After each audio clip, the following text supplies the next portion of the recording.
Story of Shiloh. It was the last freehold in North Carolina. Since the Civil War, black folks owned this land. We own this land. Only the rich folks want to come and take it. They want to make it into a business paradise. And with the working people of Shiloh, they want to work. Shiloh is a small majority black freehold community in Wake County, North Carolina. It is right next to the Research Triangle Park, a high-tech area of development, and the Raleigh-Durham International Airport, two areas with soaring real estate prices. After the Civil War, freed slaves formed the community of Shiloh. Historically, people farmed and grew their own food, and later began traveling to regional industrial areas for jobs. Life has been hard, but good in Shiloh, as it is a united community. People have owned some land and have often owned their homes. To the people who formed this community, Shiloh meant refuge from slavery and oppression. Today, Shiloh citizens know that something has killed dozens of residents. All farming has stopped. Since August of 1988, Shiloh residents have lived in fear that they are being exposed to toxic contaminants in their water, dumped in their community by Coppers, a wood treatment company. It's just been terrible, to tell you the truth. And I've been afraid to bathe with it. Sometimes I would even take my son down to my mother's and give him a bath because I was afraid of bathing with it, and especially cooking with it. So we canned our vegetables and all from the garden to run us through the winter time. So now at this particular time we're scared to do that because of the contamination in the ground. We think that also come up and be in the vegetables. This fish pond that's behind my house, the fish in it that are so toxic that there's nowhere in North Carolina is it approved to burn, bury, or store the fish that is in my pond that my family has been eating. The Shiloh community has effectively fought against what they call toxic terrorism by coming together and working through their own organization. Shiloh is one of many African American communities in the U.S., but especially the South, where hazardous waste sites are disproportionately found. Drawing from EPA and U.S. Census data, the United Church of Christ published a nationwide study in 1987 that concluded, race is the most important factor that determines the location of commercial hazardous waste facilities. Also, 3 out of every 5 African Americans live in communities with uncontrolled waste sites. The Black Belt South, or the majority African American counties that form a crescent shape in the South, is the area most at risk in the entire country. Of the 50 states, North Carolina ranks next to last in both the average manufacturing wage and the percentage of unionized workers.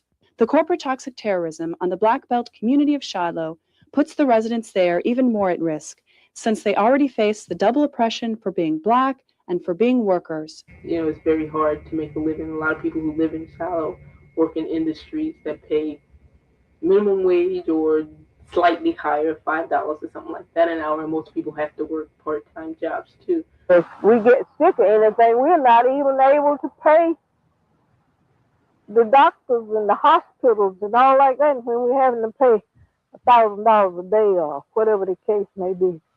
The Shiloh community has long recognized the need for organization to address these oppressive conditions. Shiloh has a history of struggle.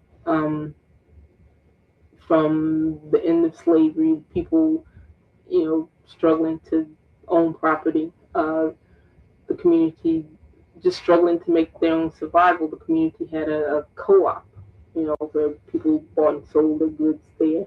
In 1985, the Shiloh community, under the leadership of women from the Home Demonstration Club, formed the Shiloh Coalition for Community Control and Improvement to unite against the development attacks on the community, such as industrial and airport growth, property value inflation, road development, zoning changes, and foul and depleted water. The organization achieved a number of victories on roads and zoning.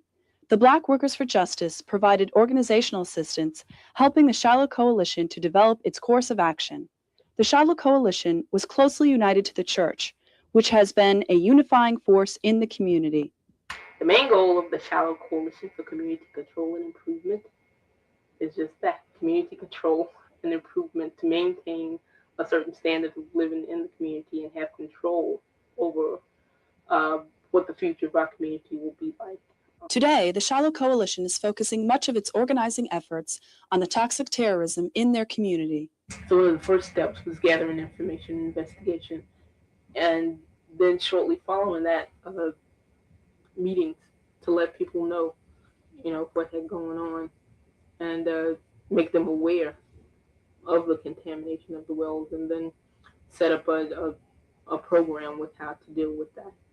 The Shiloh Coalition, which includes workers and union representatives, quickly saw the need for the community to bring together its own body of information on the water contamination.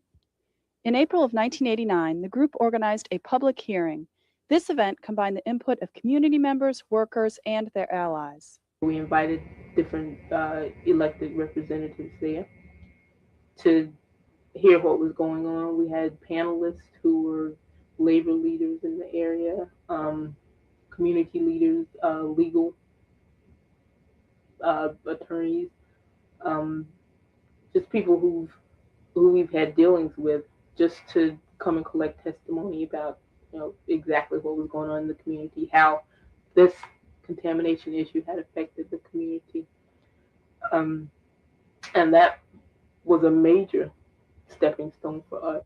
With the information they gathered, the Shiloh Coalition pieced together the details of the contamination.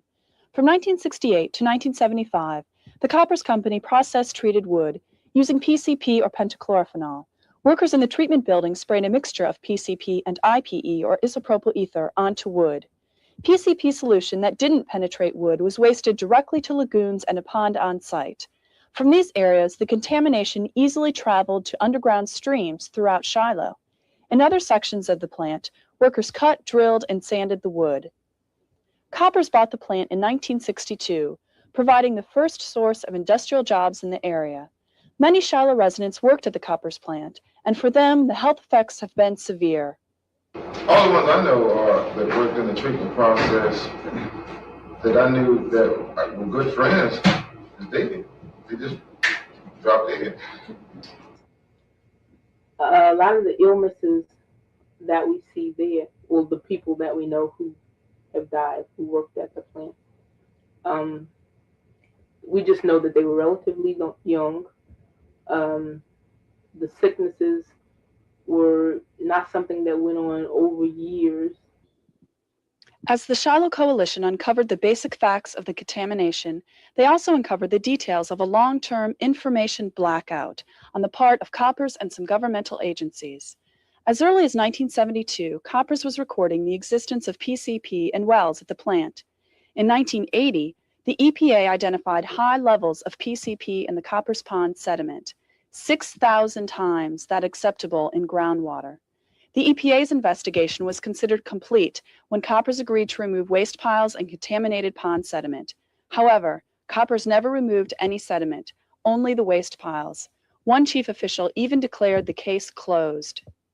There was not an effort to test wells until actually September of 1987, which is the first time that off-site wells, possibly 8 wells in the area, including the church's well, were found to be contaminated with what at that point were called low levels of pentachlorophenol.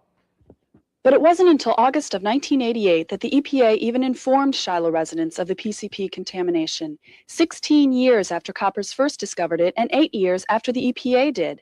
At this time, the Shiloh site had the highest severity EPA ranking for groundwater contamination of any site in North Carolina. As residents unraveled the confusing timetable of this poisoning, they realized how long this situation had remained ignored. They found that no government agency had given consistent and accurate information about health risks, nor had they admitted when there was a problem or investigated in a timely manner. And I saw a pamphlet that was published by the state of North Carolina's on fishery. And the Medlands Pond had worse dioxins in the fish than anywhere in the state of North Carolina. And the thing that really gets me is to think that the EPA came out and they got our fish and they analyzed our fish. And booklets was written on them that was given to other people across the state, but the Medlands never knew anything about it. And it really boils me to think This was public knowledge to everybody except the people that are eating the fish. Occasionally, we will get a press release after the press has gotten it. Occasionally, we will get a letter after the press has gotten it.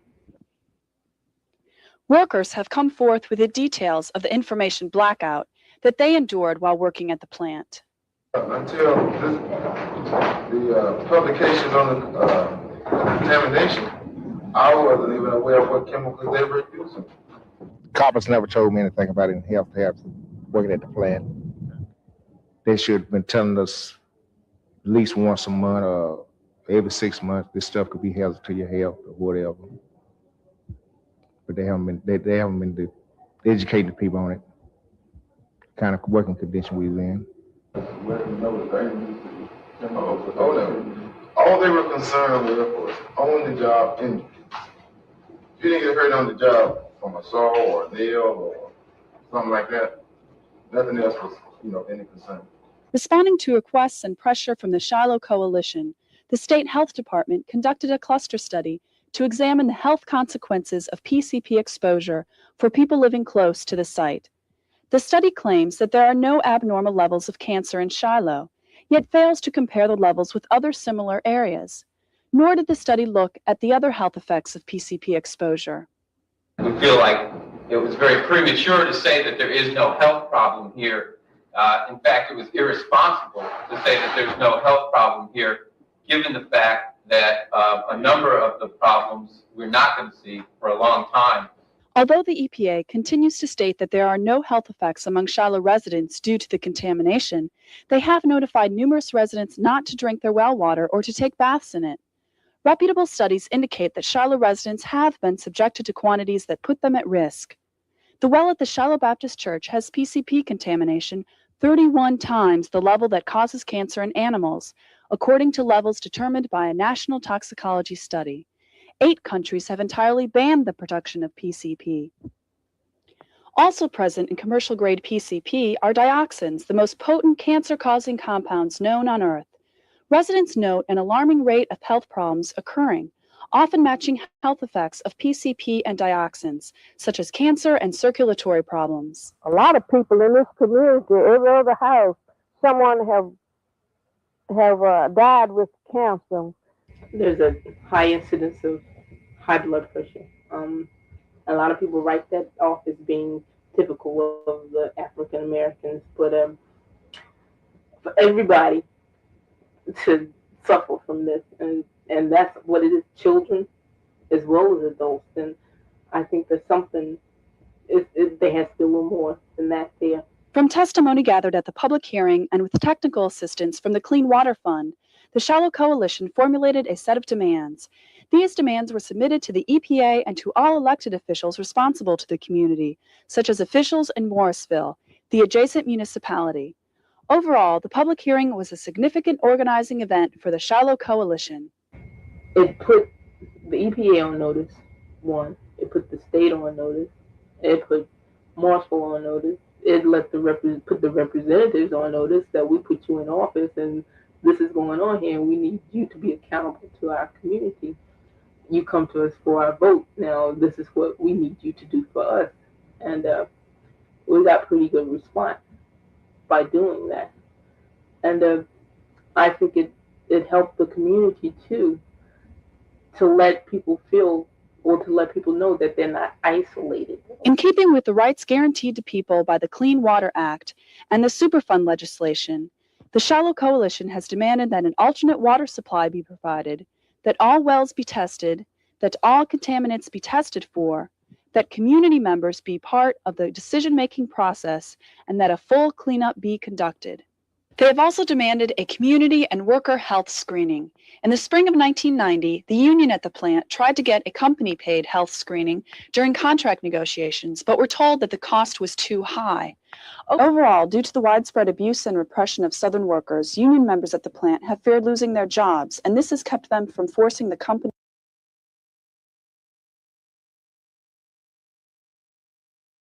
to be accountable to both the workers and Shiloh residents. I think the union could have done more to address the health problem of coppers. The people in the union was too afraid to make too many complaints about the working condition. Afraid to make lose the job, lose the position, or whatever. EPA has not, there is not going to be a further action of doing health screening. Because of a lack of response to its demands in general, but in particular for a health screening, the Shiloh Coalition, with support from the North Carolina Student Rural Health Coalition, has formed a health committee to organize its own screening and survey. The Shiloh Coalition has continued to gather accurate health information, and the community has organized a committee to apply for a technical assistance grant from the EPA to aid in gathering and presenting health and technical information to the community so that they can make informed decisions. In 1988, the State Superfund Agency put the copper site on the National Superfund list, a list of the 400 most highly toxic waste sites in the country. The plant in Shiloh continues to operate as part of the multinational Beezers Company, which has bought out coppers nationwide. Not only then does Beezers own the toxic pond in Shiloh, but all of the other 6 toxic copper sites across the country on the Superfund list. I believe Mr. Beezer did a due diligence study of coppers before he purchased it, and I think he felt that it was a good buy. The Shiloh Coalition is pressuring Beezers to be accountable to both the community and workers, since they now legally bear responsibility for the cleanup. If they have messed up, I think that they ought to clean up. No more than right. And then I would like to work with the community, and we are in the process of preparing newsletters and trying to respond to questions. I have learned that dealing with Beezer, they don't always tell the truth. I started working on the site in September 1988, and since that time with the quarterly monitoring and the work plan, we've probably spent in the neighborhood of $250,000, probably. This beaver and copper, they'll spend $10 million to keep you from getting 10 cents. I think the thing that also gets me upset is the fact that this company contaminates fish, contaminates surface water, contaminates groundwater, soil, people's wells. It's never been fined, it's never been penalized, it's never been cited for violating any state or federal regulation. The Division of Environmental Management has never even come out here. From the Shiloh Coalition's interaction with the Coppers and Beezers corporations, they have discovered that the companies have followed the path of most other corporate contaminators, putting profit before people. However, the Shiloh Coalition has been able to force Beezers to pay for a connection fee for Morrisville Water and to pay for installing more water lines. In an attempt to clean up toxic sites first, and then later get responsible companies to pay for it, the federal government has set up the Superfund process. However, because of the federal government's lack of a commitment to adequately fund this process, the EPA must bargain with industry to conduct investigations and then cleanups of toxic waste sites. Well, I think EPA needs to come in and clean up. They haven't cleaned up one thing since this whole thing been going on. The cost is a big factor in what Beezer is sampling. And they're sampling everywhere. That would be the next point for the contamination to migrate. From what I've seen, they are covering it. And I don't think it's going to skip a very long area. Now, how do they know that the one that they missed was the one where it was contaminated? You may not like the answer we're going to give you, but it's our job to find you an answer. We got 12 federal facilities. One federal facility has 500 sites on it. Now, there's no excuse that we can't answer your Coupled needs. with the EPA's lack of resources and staff is an unwillingness on the part of EPA administration to challenge industry, thus making it necessary that communities struggle with EPA itself to force it to carry out its own stated objectives. Shiloh residents have learned the importance of group action in forcing agencies such as the EPA to be accountable to communities and workers. Barbara Benoit from the EPA did talk to us, and it was after the coalition had really pushed and joined together, the Shiloh Coalition had joined together, and everybody was writing letters, and we heard a petition to Raleigh, to Dr. Levain and all, that the EPA has been involved in it now, and Barbara Minoy will talk to you now, that we used to didn't have any idea who in the EPA to get hold of. The Shiloh Coalition has been successful in forcing the EPA to adopt a timeline for action, to hold an additional public hearing, to test for dioxins, and to communicate with residents. It's taken communities like ours and workers to hold companies accountable and officials accountable, EPA accountable, and state officials, local officials, what have you, to ensure that these projects are brought to their attention and that cleanup can occur. The Shiloh Coalition has also called on elected officials to respond to the toxic terrorism. The town commissioners and mayor of Morrisville, the municipality next to Shiloh, have generally not responded to the needs of the Shiloh people, but rather to the interests of corporate investors. The motivations of Morrisville are strictly tax-based and money. Morrisville exercised extraterritorial jurisdiction over Shiloh, since many Shiloh residents could not vote for Morrisville officials, but their actions directly impacted on the community of Shiloh. For example, industrial water lines, not residential as Shiloh residents need, were laid soon after the contamination issue became public. However, we were not involved in any of the meetings, any of the decisions as to where the line should go, or which households should be included or covered or hooked into the line. It was basically closed meetings with them, with no input whatsoever from anybody from the community. Well, I certainly feel real positive about the installation of almost 4 miles of water mains. Morrisville is requiring Shiloh residents, many of whom are elderly and on a fixed income, to annex into the town and pay high taxes on their inherited land. And we've also taken a stance that with the lines that are being put in now, that people who are not annexed into the town of Morrisville should not be forced to annex simply to have access to the water itself, because people are not responsible for contamination. And we feel that basically this is a form of blackmail in order to force people to annex in order to get water for something that they had no control over to start with. A municipal corporation in North Carolina is a creature of the state, and it is a corporation. Its taxpayers are very much like the stockholders. If somebody wants the services, the urban services offered by the city, then they join in with the city. The only reason I annexed due to the water. Well, I really don't think they're giving me anything by annexing. The Shiloh Coalition has repeatedly asked the EPA to intervene in the struggle with Morrisville in order that the legal right to an alternate water supply be granted.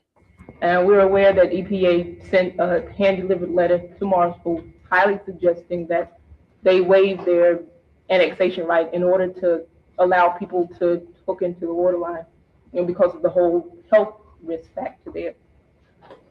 Is there anything, or can EPA do something much stronger than simply send a letter to Morrisville to ask them to waive the annexation right? We know it can be done. The federal government does not like to get involved in municipalities' business. Only when the Shiloh Coalition has organized and petitioned the Town Council of Morrisville have they won any concessions from the town. The Shiloh Coalition has reduced the amount people have to pay for water hookup and has forced Morrisville to put in more residential water lines. The Shiloh Coalition has also called on other elected officials. Jesse Helms felt that there was no problem. And the governor didn't deem it necessary to come to the public hearing. But some officials have been responsive. A few officials have been responsive. A few of them know that, the community of Shiloh, they got a certain amount of votes from the community, or they won a certain number of votes from that precinct. And we've made no qualms about, we voted for you, so when we call on you, you better be there. we have no problems telling people that we want you to be accountable to the community, and we'll vote on you based on how you support our community. Because Shiloh is an unincorporated community, like many rural African American communities throughout the Black Belt South, it does not have as much local control and the political power it would have if it democratically controlled its own resources. Not being incorporated, in my eyes, has been a barrier to the work because we've had to deal with a lot of problems we wouldn't have had to deal with if we were incorporated, namely zoning issues. If you're incorporated, you control how things are zoned around you. Therefore, you control what kind of development goes on around you. The relationship with the EPA and with Beezer would be totally different. There wouldn't be this backroom meeting atmosphere type thing. Things would be much more above board. People would know, what was going on. Nonetheless, the Shiloh Coalition continues to fight for the will and needs of its citizens. Like dozens of other toxic sites across the country, the EPA has been willing to take decisive action only after community is destroyed. But Shiloh is different because people are fighting back and organizing. You're looking at one of the best cases in the country of a community coming together and getting something done. Clearly, we've seen from Shiloh that government is not going to play the leading role in ensuring that this environment is safe for us to live in, safe for our children to grow up in. It's only when grassroots people are organized, do stand up, do speak out, are determined to fight, are determined to do whatever it may take to get a situation cleaned up or to get attention drawn to an environmental problem that things happen. Overall, by their organizational strategy, the Shiloh Coalition has challenged the information blackout and gathered their own information, which they have used to educate the community. With this knowledge, they were then able to formulate and fight for their demands, which has forced the EPA, Morrisville, and the Beezers Company to act quicker and to be more responsive to the needs of the community. If the Shiloh Coalition had not joined together and banded the community together, the black and the white together, we would have never accomplished anything. They have a similar problem to this as far as the contamination. Just keep fighting. And if you don't have it in your community, don't let them come. I think if they really want for the coalition, I think some of the people would have just sat back. This is going on all over. It's going on particularly in the South, in the Black Belt South, and poor working class communities. It is a struggle of self-determination. It is a struggle of controlling what goes on in your communities. On the whole, all the battles that we've fought, we've won a majority of them, and we're determined that we're going to win this war in the end.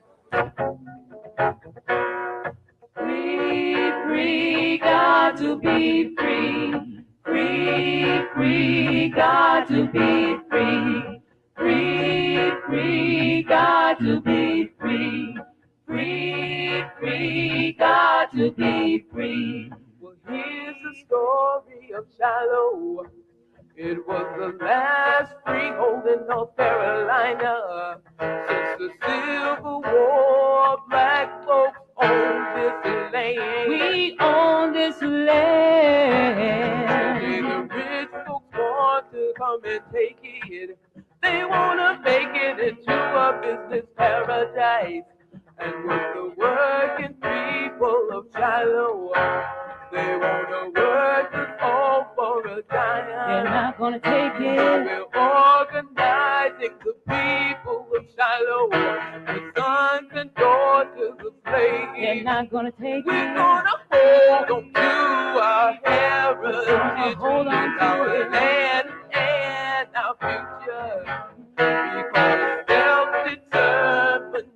self-determination, reservation and liberation.